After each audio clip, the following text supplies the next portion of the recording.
Viva Technologie, c'est le 3e jour et Widobiz est toujours là. On parle innovation avec Mathis Pierrotti, vous êtes de Oscar RH.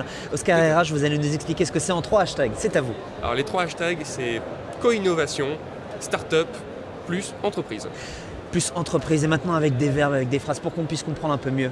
Et ben nous, ce qu'on fait, c'est qu'on prend les talents des grandes entreprises, on leur permet d'aller vivre une vraie immersion en start-up au cours de laquelle ils vont aider la start-up sur son problème du moment, le caillou dans la chaussure.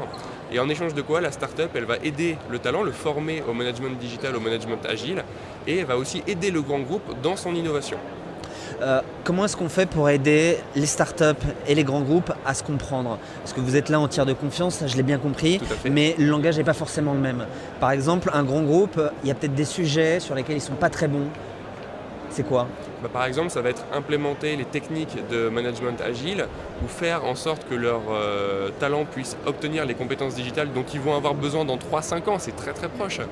Et de l'autre côté, les startups, elles, ont justement tous ces éléments-là qu'ils peuvent mettre à disposition des grandes entreprises. Aujourd'hui, là, on est à Viva Technologie pour parler écosystème entre les startups justement agiles et les grands groupes qui sont des grosses machines. Vous avez besoin de quoi dans cet écosystème pour progresser, pour avancer? On a besoin d'une part de startups qui soient volontaires et motivées pour accueillir des talents qui vont les aider et leur transmettre leur propre savoir. Et de l'autre côté, on a besoin de grands groupes qui soient prêts à mettre leurs talents à disposition dans une perspective de recevoir de l'innovation et de former leurs avocats du changement qui vont les aider dans 3 à 5 ans. C'est vraiment dans des perspectives très très Ça, c'est proches. vraiment votre business, mais après, au-delà, est-ce qu'il y a des organismes? Alors, évidemment, on pense aux investisseurs, on pense à des banques un peu spéciales comme BPI. Est-ce qu'il y a aussi d'autres choses dont vous auriez peut-être besoin pour avancer? Ouais, effectivement, on cherche à lever pour pouvoir d'une part renforcer nos équipes et développer notre algorithme fondé sur les motivations. Donc on est vraiment à l'écoute de l'ensemble de l'écosystème, on est vraiment dans le thème de Viva Technologie pour le coup.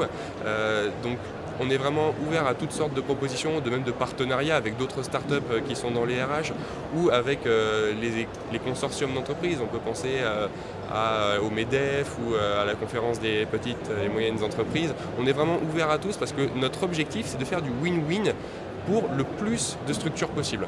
Du win-win, toujours du win-win. Merci à vous d'être passé par notre plateau. Avec plaisir. Nous, on reste encore là à Viva Technologie, on continue à parler innovation.